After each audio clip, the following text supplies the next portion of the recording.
All Eyes on Fishing with Mitch Peterson, Josh Sheldon, and Brad Qualley, leading you to the next level.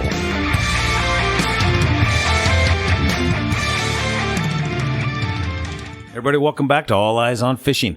Got a pretty good episode tonight. I think that something that's been going on for a while now, our conversations have been going on is, putting fish in a box or taking, releasing them right away, what that looks like in tournaments or just every day, what that looks like on mortality rates. We've a lot of stuff out there in the news right now. Got us kind of talking about it. Is my mic working? Your mic's working. You and I got switched. So I'm showing up as Brad and you're showing up as me. Perfect. I'm looking at it going, saying I'm talking. I know I'm not talking. Wait, this is going to confuse me. No, you're the same, right? You're in the middle. Well, Mitch is always in the middle. When we're talking, Junior, why and do you're you sound looking so at me smart? like, whatever. you're sitting there going back and forth, like, look, I'm like, what? What are we looking at? Because for people who don't know, we've got our mics set up on sides of the table that we sit on, and so it must be switched at the box, the cord, because the mics are still going off in the right direction. All right. Anyway, They could care less. so seriously, that doesn't make any sense. It doesn't make sense, but whatever. Whatever. Right? I guess I guarantee the listeners don't care what mic we're talking No, about. no, it's You just hooked funny that because one up over there we- where it used to be hooked up over there Maybe. on the table. Well, yeah, when we do the editing, it saves it under our names. So then I take it and I put it in to edit it. And, I always do it in the order. So I always go Brad, Mitch, Josh, And now it's going to be, it'll say Brad, but it'll be me. And, Oh, that's going to make this thing suck. no. Hold on. I'm Hold right on. where I was supposed We're to not be. to the next level, but we'll take it. We'll get warmed up. I already opened mine just before I went live. You guys That's are out of some BS. practice. Yeah, well, whatever. Well, no, seriously, what do you guys think about that? I mean, we got a lot of stuff. So like that, just like a catch and release option versus like people that box them. And I'm not even talking just for tournaments. People that box them all day, drive around and decide, I was going to take a fish, and then you release them or you upgrade. What does that do to the fish? You know what I mean? Right. What the mortality is kind of where we're going with that. I think or beds or whatever. It mostly affects tournament type stuff, but it's a hot topic now. I mean, with the It's really hot. with the weights in the belly, controversy, and then with a lot of these states and tournament circuits in these states are catching heat for deservedly or not, probably not, but the perception is that maybe a lot of fish get killed in some tournaments, which we all know there's millions of fish in most of these lakes, and one tournament is even 20 tournaments is not going to affect. I mean, I think but, all of us are very mindful of conservation. Sure. Though. So we I get it, but I get it, but I'm also we're not bashing on them. If No. that's the way not they at all. want to have it, that's fine. I would say, back in the day, the when catch and release first kind of started growing legs, it was selective catch and release. You remember that? How they used to say that? But I guess what I would look at myself as I'm a selective Harvester. keep guy. Yeah. Like I release 95% probably of my fish. Well, probably more. Yeah, or Seriously. more. Oh no! I bet you're 99%. Yeah, but I the, love the 12 you keep a year out of the 400 you catch or more is probably not right. I mean, it's got to be. I bet it's less than a half. Well, so Whatever. definitely, Yeah. I love to eat fish just like the next guy. I guess I am mindful though of the size that those fish are, what species they are, what lake they've come from. So that's more. Well, and you love trout, and you're great at catching them, so it's probably a lot of trout. I agree. Yeah. I He's a big. hate both of you. Anyway, for the trout guys, don't blow up our emails. Yeah, we're just we just teasing. like teasing them. It's a lot of fun when you're out fishing for eyes, and Mitch pulls in a trout every trip. Every trip. It's a lot of fun to just tease them because It's not that much fun. that. But anyway, back to mortality. Let's just start there. So, I know from our years, and it was years ago now that we were tournament director and weighmaster for the Colorado Walleye Association. It was all live weigh-ins, and we had quite the elaborate setup with two big tanks, stock tanks essentially, where we had a hose that would suck water out or pump. Like a huge pump, hundreds of gallons. I mean, Yeah. no, it was a ton. Well, it would suck it out, cycle it into one tank, then over to the next, and then we had a chute that would go right back down to the water. And the whole theory was, when fish would come in and people would come in with their baskets, and we switched to the weigh bags. It used to be just the plastic totes with holes in them, so they would load those totes up in their boat at the dock or on the beach, wherever they happen to be when they came in from the tournament, load those 5 fish up, if they had their keepers, and come up and, a lot of times stand in line. With no water. With no water, yeah, they're just sitting there. Well, so then we, got those bags, which was great, and it definitely helps. But, you throw 5 decent-sized walleyes in any weigh bag and put some water in it to where you can still carry it. It takes the oxygen pretty quick out of it. They suck it right up. And again, you can't really control these guys. When we did try to control it with only having 3 weigh bags. So the whole point was to first we had 8. Yes. But then these people are standing in line for 7-8 minutes, 9-10, whatever, and it's 95 degrees out. And they're like, oh my God. Yep. And these fish. So then they get there and we take them out of the bag and put them on the measuring stick because they've got to be legal fish here in Colorado. We have, size limits and everything, minimums and overs, and make sure they are legal fish. And boom, then they would go in the tote that we had down in the water. So that's when they would get fresh water again, essentially. Right. Well, you go through that process with all 5. That last one, he's been in there the longest. Boom. Then it goes up on the scale. We get the weight, and boom, goes when we take that tote and just dump them right into the next tank next to it. Which this water was great. It was. Yeah. We built a aerators type system. Did you guys cool it? I always remember those tanks being pretty icy. No, but we always tried to get it out as deep as we could. We ran it down so you get like.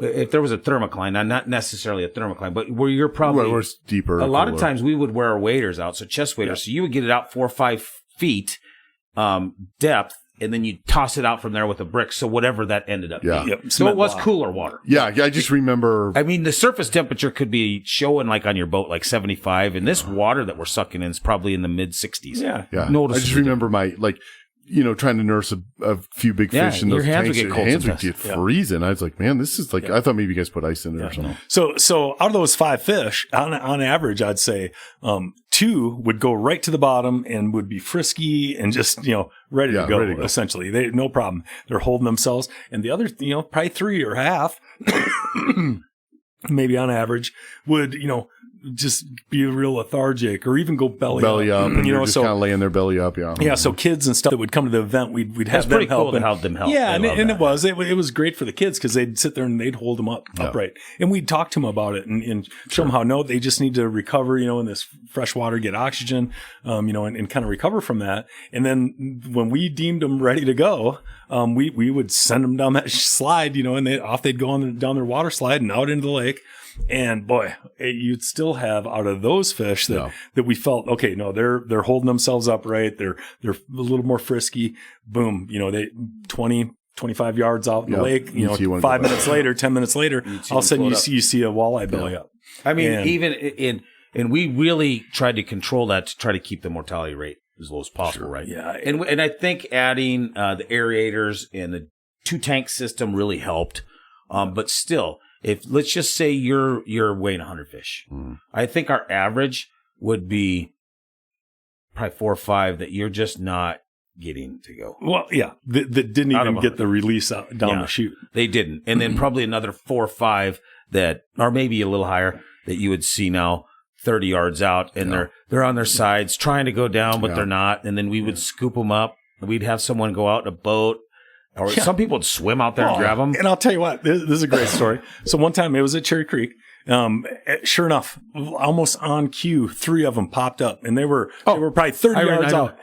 Too far because a lot of kids would swim even out there and get them, bring them back, and we'd try them again. Oh no, these were a little farther out. And then all of a sudden, this giant pelicans comes swimming over the first one. These are all like 3-pounders. Yeah, yes, they're 18-inch minimum. Yeah. So they were 19, 20 inch, whatever they were. And he just went up to the first one, scooped it up, stuck his head up, and down it went. Swam over to the next one, scooped it up, down it went, and went to the third one. And it was like, I've never seen anything like it. It was like, you pig. Dude, they'll destroy a fishery. He ate like 9 pounds of walleye in less than 40 seconds. Yeah, it was crazy. Yes. We did watch it. He did fly off. Yeah. It took him a minute. But still, though, I mean, they will, though. You see enough pelicans. That's always the joke is you watch those pelicans and they'll destroy like a pond or, a fishery. They're terrible in bait. When we go up to, I think it's Pathfinder up in the middle of Wyoming, there's a ton of pelicans that come in there. Yeah. And they have huge bays that are bigger than most of our reservoirs here. Mm-hmm.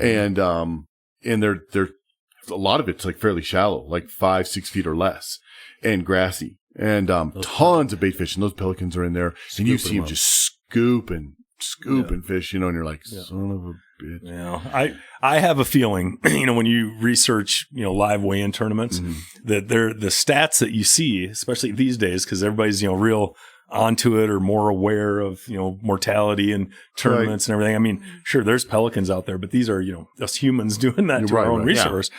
But I think they strictly go by the stats in the tournament. And okay, you've got 100 teams, everybody brought in 5 fish today. So there's 500 fish, and look, we've only got, 3 that we had to give the dead fish penalty to. Well, any tournament angler knows what's considered a live fish up there at the weigh-in is if it even moves his gill a little bit or gills. Yeah, if he moves his gills. I mean, and literally you can flick the side of a fish and get him to move a little bit. Even walleyes we've had at home. And you go to stick the knife in them, and they start flopping all over, and they've been sitting on your counter and on a stringer. So, what is a real live release? I mean, or what is the true percentage? Yes. So, as a tournament director, when we were running that, you have to make a call, right? It's obvious when one's stiff, But if they can move, you can't penalize somebody because it is still alive. It's usually written in the rules that that's considered a live fish. It is, and it's only fair because you can't say red gills. It's right because the gills lose their color quickly if they But is it releasable? Well, that's the difference. That's the difference between a live fish and a releasable fish are the difference. But how can you make that determination out there? You can't. Well, you can't until you throw them down the chute, and who knows what their system's like. Well, that's you. But then how do you qualify? Because now you're doing fish. We just talked about. We have 5-6 people in line. How do you know that was their fish? You don't know. Oh no, after you've released them, so there's no way to penalize that. But I'm telling you, no, I wouldn't. I'm not thinking about penalizing. No, I'm just talking about for stats and fishery. So we know that we would average just a couple in the tank that were never releasable. Yep. You know what I mean? Or they were brought in dead. Yeah. Well, nothing you can do about it. And seeing that pelican, what it did. Okay, so then you say, well, it wasn't like the next morning we came here where the weigh-in was, and there were walleyes laying on the beach. It's like Mother Nature. No, I think the pelicans had their way. Yes, who knows? In a minute. No, we've seen that before. We all remember complaints about, or you hear about it a year later from somebody else, like somebody at the park or something, where they're like hundreds of fish. Fish floating everywhere. Somebody will walk around and say, of course it has to be because of the tournament, and there's fish floating everywhere. And we all know that that's probably not true. There's probably some like you said, that they'll swim off and they'll make it. Who knows? Who knows? Halfway out of the bay, and then has nothing to do with tournament fishermen. It just happens when you're fishing. Yeah. And so, that's the thing, and I guess that's the big. The big debate is what is okay for them and what's not, right? I mean, what do we say is detrimental, and what do we say is okay as far as selective harvest helps a lot of these places. There's a lot of competition for bait fish, and there's not a lot of bait fish, or the bait fish have crashed, or like we saw in Chatfield, shad. The shad population was, the lake was up, and then they dropped it real sudden during the first shad spawn, and it really affected, killed all their eggs. And before you know it, we got a bunch of long, skinny, sick-looking walleyes, and it's because the first shad hatch went to the, so is that helping add to this, or, so there's all kinds of goofy stuff, but I think you have to look at what is best overall, and I think best overall is obviously more of a CPVR format or something like that. Oh, we honestly feel that. And like I said, I don't want to bash those guys that do that, but it's not bashing. It's just debate. But just from living that world for 25 years, right, and now the last 3 years of doing catch, photo, video, release. We're out doing live well inspections all day long, fishing ourselves, just taking photos of people. And I can't even remember seeing a fish float. A floater, no. I don't. No. I mean, there could have been. I'm not saying that someone didn't, get one and it was in the gills or something. You wouldn't know that and it's going to die. But that's just part of fishing. That's going to happen. But I don't remember in 3 years seeing any. No. Yeah. So the argument that's coming up, I mean, I've read articles recently. And it depends on it's always funny who's writing it, right? Right.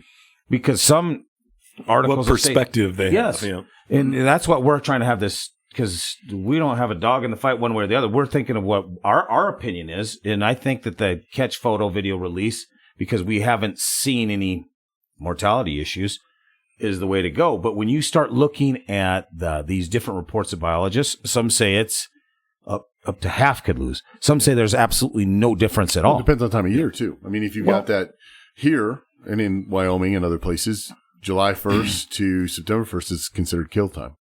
And anything you catch in a tournament that goes in the box gets killed after. Yes. And it's an all-kill tournament, 100% kill tournament, right? So your mortality rate is supposed to be 100%. Well, could be a lot of fish. But we had a tournament in that same time frame, that same lake, because we didn't put them in the box, and we still didn't see any fish die. Right. And the reason why is because the surface temperature is in the mid-70s, high 70s. And the water that goes in your box is warm. Yeah, there's no oxygen. It's just not a good time for those fish to try to survive. But, I mean, that's also the other thing, too, is, yes, these live wells in these boats are so much better than they used to be and bigger and everything else. But, you get on these big lakes, you get on Erie, Michigan, all these big lakes, and you have to make some long runs, right? It doesn't even 30, matter. 60-mile even runs. like Sterling, if it's bad out, making a run, those fish get beat up. Yep. Even if it's a 2-mile run like we're doing at Sterling, that's like the whole distance, right? I mean, who knows how far it is actually, but I know there's been several tournaments that me and Mitch have fished, and I'm sure you have too, where he's back there holding the fish upright so they're not getting absolutely. all over. Or you got weights on their fins, holding them upright. He's holding them. I'm driving back to get them weighed, and water splashing all over him, because if we leave them be, they're just going bam, bam, all into the muzzle. They're all belly up by the time you get up there. Yeah. And I think it does come down to, individuals or teams, like when we were fishing together, but, we were always very conscious of it. And then it was more on we didn't want these fish to die, other than we didn't want to, get a penalty or have dead fish at the scale. But, we were checking them all day long, and putting snap weights on to hold them upright so they could, cycle their oxygen. I think it really comes down to the individuals too, because then there's other people that just don't care. Yeah, no. Well, excuse me. We're all battling this crazy stuff that I'm sure it's going around the whole nation. Everybody's coughing all over. Just crazy. I'm not. Yes, you are. I'm sneezing. Yeah. We heard you cough. There it goes. Yeah. Whatever, dork. But anyway, hey, we're going to carry this over. We got a lot more. We got a lot more to talk about this over on the next level. But we appreciate you guys listening to All Eyes on Fishing and our podcast. We love doing it. But the next level's over at aof.supercast.tech. Follow us there for all the next level. We got, I don't know how many episodes, a couple hundred, whatever it is. Go there, listen to all the different topics that we have. And then if you do us a favor too, we answer a lot of emails. We have a lot that come in all the time. And be patient with us. We do get back to you. But we love hearing the topics. And this is one that's been hitting us quite a bit. So alleyesonfishing@gmail.com. Send in your questions, your comments. We'd love to hear what your thoughts are on this. Yeah, I want to hear some more perspectives just of our listeners. Yeah. Yes. So and there's more to cover. When we go over to the next level. There's more to cover, talking about fishing beds and taking fish off and long runs and what that does to that. There's a ton of stuff. All kinds of stuff. Culling, all that. Yeah. So we do appreciate it, guys, for listening to us. Check us out again over at AEOF at supercast.tech for the next level. Thanks, everybody. This has been All Eyes on Fishing. Thanks for listening. If you like what you heard, go ahead and subscribe to The Next Level. And you can hear longer podcasts and more information on all of your favorite topics.